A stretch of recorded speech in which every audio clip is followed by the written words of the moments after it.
and welcome to the David Tomsic Show, fighting tyranny one day at a time. So how do you know if you've won an argument, say with your wife or your husband? Not a good example, right? I've not won many arguments with my wife. I digress. Let me put it differently, in terms of, that most people can understand right now. How do you know if Donald Trump is winning?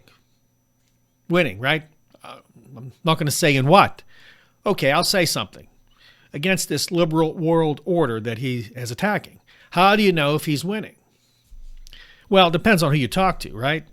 I know a lot of right-wing people, Christian nationalists, evangelicals, MAGA people, and they truly believe it's all thumbs up. He's winning. A lot of other people I know say, no, he's not, and fear for what's going to happen. Well, how do you make this even out in your mind? You can't. See, because there's no objective way to prove a lot of these arguments. Most of these arguments are subjective, based on what people believe. And people believe what's in their heart, what they have heard from their own ways of growing up and what their pastors or friends or mothers and dads told them. And now, more importantly, what people tell them on Fox News or Newsmax or the Epoch Times or right-wing radio. And if they didn't hear it from that, they hear it from people who do get that information from those sources. Not very good sources, but that confirms what they believe. Hence the phrase confirmation bias. That's what we're talking about today, confirmation bias. I'm going to give you a quick definition of it if you've not heard of it. Confirmation bias is the tendency to look for information that supports rather than rejects one's preconceptions, typically by interpreting evidence to confirm existing beliefs while rejecting or ignoring any conflicting data. That comes from the American Psychological Association. I'm not going to go down that road today. I know some of you are thinking, who wants to believe the American Psychological Association? I do. I have a daughter-in-law who's a PhD in psychology, and we've talked about this. And it's important to understand that people are very predictable in many ways, in many, many ways. Now, let me give you an example of this. The trade war. Now, many people believe Donald Trump's winning right up the trade war. That's not really true. No one's proven this to be true, and you really can't prove it to be true. But people believe it from what they've heard. Now, nobody really wins a trade war. Now, if you remember, Donald Trump was going to place tariffs on Canada, 25%, Mexico, 25%, and of course he placed tariffs on China. He ended up putting on hold the tariffs for Canada and Mexico. But even though he did that, those two countries took action against us. Some of it was action that didn't affect us directly right now. For instance, Canada started making new trade partners overseas, increasing their trade with Europe, with China. They also had a few other things they did. Without putting a tariff on one thing, they got their country so upset with Donald Trump that now there's a travel boycott going on from Canada to the United States. You don't think that's a big deal, do you? A lot of folks don't. A lot of folks, again, can't think this through. They're too entrenched in their beliefs to understand how this affects people. Average people. Right off the bat here, Canadian travel boycott of U.S. could cost $2.1 billion, according to the U.S. Travel Association. Now, what does that mean at $2.1 billion? That's businesses, small businesses, many people that you know, many people across this country who depend on tourism. $2.1 billion is a lot. It can mean the difference for some small business having a profitable year or an unprofitable year. So who really won there? And this is just the beginning.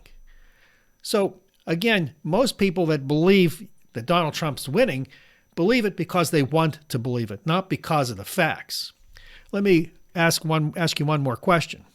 Do you think that you can actually find information on the internet that's unbiased? I do a lot of research in libraries, old newspapers, film. So I can say that I can probably find some accurate information. And I don't keep my search terms right here. I contact people around the world. with varying opinions. As a political atheist, that's my job, to be as unbiased as I can.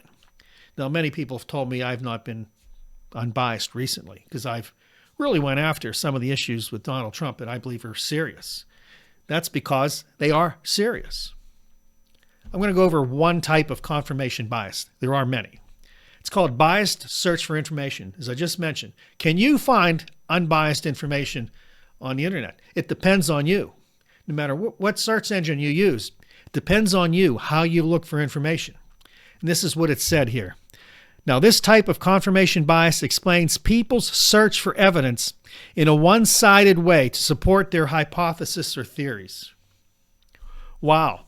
So what they're telling us is that, no, it's really hard for people who have biases to find accurate information, to find information that conflicts with their belief, even though it might be accurate. Okay? So how do we fix this? Here's my thing.